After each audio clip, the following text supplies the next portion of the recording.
How I get unlimited clients from Upwork, and you can too. Why unlimited clients isn't what you think. If you've been on Upwork for any length of time, you probably heard the same advice on repeat. Send more proposals, improve your cover letter, lower your rate to get traction. I used to believe that's true. And if you have actually followed that advice, you already know how it feels. You can work harder on Upwork and still feel invisible. You can rewrite proposals endlessly and hear nothing back. You can send dozens of bids and feel like clients are disappearing, or worse, only attracting price shoppers. So when I say unlimited clients, I don't mean endless proposals, constant hustle, living inside the job feed, refreshing the page like it's a slot machine. I mean something very different. I mean a system where clients keep coming even when you slow down, where interviews feel predictable, where income compounds instead of resetting every month, where one job turns into 5 without you chasing the next one. And I didn't figure this out by guessing. I figured it out by analyzing 4,282 real Upwork bids that I personally reviewed and comparing that against over 15 years of wins and over $1 million earned. Once I saw the pattern, they became impossible to unsee. Upwork did not reward effort, it rewarded positioning. Part 1, the biggest lie about Upwork clients. Here is a lie most freelancers believe. If I could just get more visibility, I'd get more clients. That sounds logical. It feels true. And Upwork itself subtly reinforces this. But visibility isn't the real problem. Intent is. Most freelancers are bidding in categories where clients are still exploring. Budgets are not real yet, and decisions take weeks. The scope keeps changing and the job dies after one hire. These are browsing clients.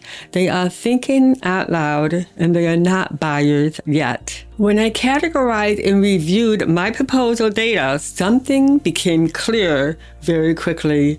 Some categories generated a lot of activity but almost no momentum.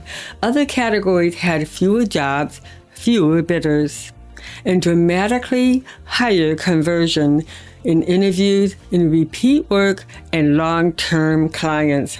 The difference wasn't my skill, it wasn't my proposal writing, it wasn't my profile. It was where I was bidding. Unlimited clients didn't come from sending more proposals, they came from fewer, higher intent categories. Part 2, what unlimited clients actually looks like. Let me redefine this clearly. Unlimited client does not mean you're overwhelmed, you never say no, you're constantly booked, and you're chained to your inbox. Unlimited clients mean you're never scrambling, you're not dependent on one job. Clients come back with new work. One project turns into 3. One hire becomes a relationship. Your calendar fills forward, not sideways. When I looked at my highest earning work over 15 years, the same conditions always existed. Clients always knew what they wanted. Deliverables were clear, budgets were approved. The work expanded after the first job.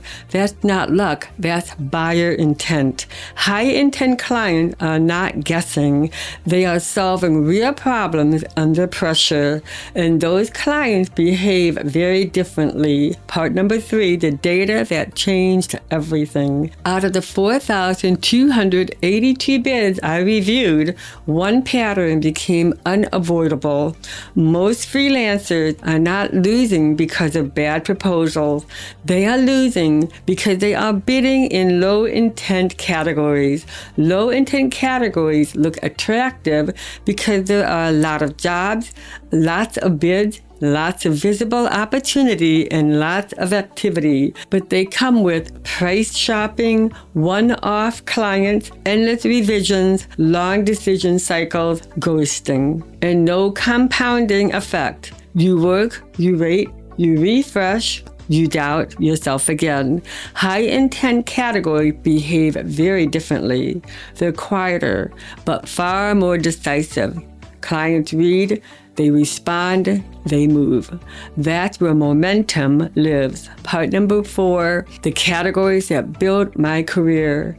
When I anchored myself in high intent categories, everything changed. For me, that became 2 pillars: website development and videos, which include editing, animation, whiteboard, explainer, motion graphic, and social video. Not because they were trendy, not because they were easy, and not because I was naturally gifted, but because the clients were ready. Website and video clients usually have a business problem they need solved now, a launch date, a budget tied to ROI, and follow-up work already planned.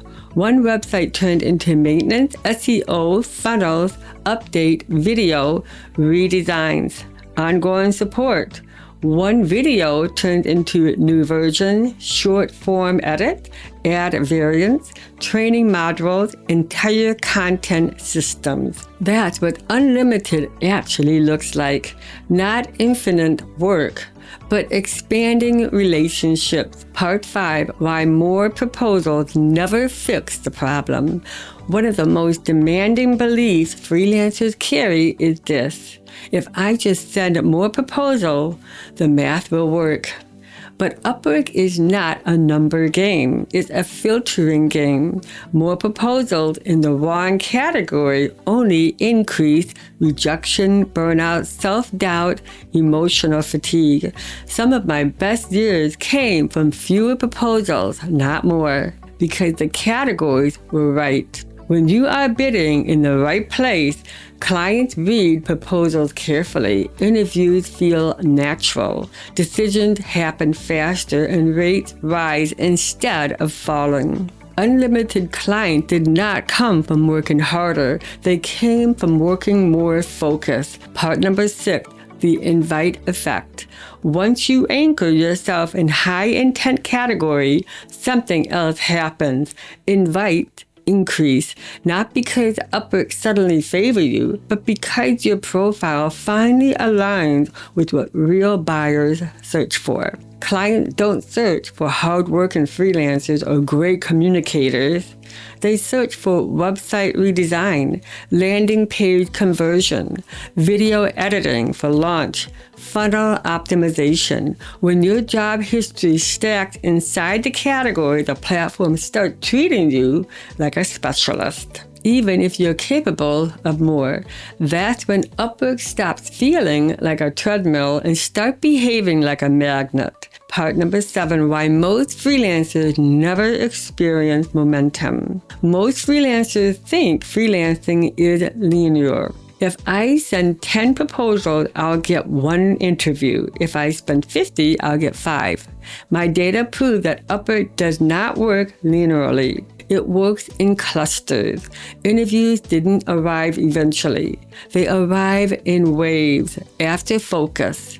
The pattern was always the same: one high intent category, consistent bidding, stacked job history, clear specialization. That's when momentum tipped. Most freelancers never reach this point because they reset every week. Website today, pitch deck tomorrow, branding next, app ideas after that. So their profile never stabilizes. Unlimited clients don't come from motion. They come from direction. Part number 8, the invisible cost of low-intent work. Low-intent work doesn't just cost you money, it costs you clarity. Every time you bid on a vague job, ideal stage clients, quick tasks, exploratory work, you train your brain to chase approval instead of outcomes. You second guess your pricing. You rewrite proposals that didn't need rewriting. You assume the problem is you. My proposal stats showed me something important. Low intent categories create noise, not feedback. You don't learn from silence. You just absorb doubt. High intent categories give you the signal: clear yes, clear no, clear next step. That clarity alone changes how you show up. Part number 9, why experience and data matters together. This is where my 15 years on Upwork mattered. Early in my career, I made the same mistake, saying yes to everything, chasing volume, believing effort would compound on its own. But it didn't. What compounded was focus. The proposal data didn't contradict my long-term career, it explained it. The years that felt easier, high intent categories. The years that felt exhausting, low intent spoil. That is why I trust this system. It held up across platform changes, algorithm shifts, market cycles, massive competition increases. Part number 10, why this system survives platform changes. Upwork changes, algorithm shifts, features come and go. But buyer intent does not disappear. High intent clients will always exist. Businesses with deadline, teams under pressure, owners solving real problems. My 4,282 bid dataset showed the same categories converting again and again despite more competition. That is how I know this is not a trick, it's a system. After reviewing 4,282 real Upwork bids, the truth became unavoidable. The freelancers who win are not trying harder. They are bidding smarter. Unlimited clients didn't come from luck. They came from focus, from data, and from choosing the right category and staying there long enough for momentum to compound. If this helped you to see Upwork differently, then let me know in the comments. And in the next video, I will break down how to get more Upwork job invites in 2026. Step by step, not overnight, but consistently. If this video helped you to see Upwork differently, make sure you like and subscribe. Everything I share here is based on 4,282 real Upwork jobs. I personally reviewed over 15 years of contract data, not opinions and not guesswork. New video breakdown what actually worked using real numbers, real patterns, and real outcomes. Turn on the bell so you will not miss out on the next data drop. Until next time, be freelantastic.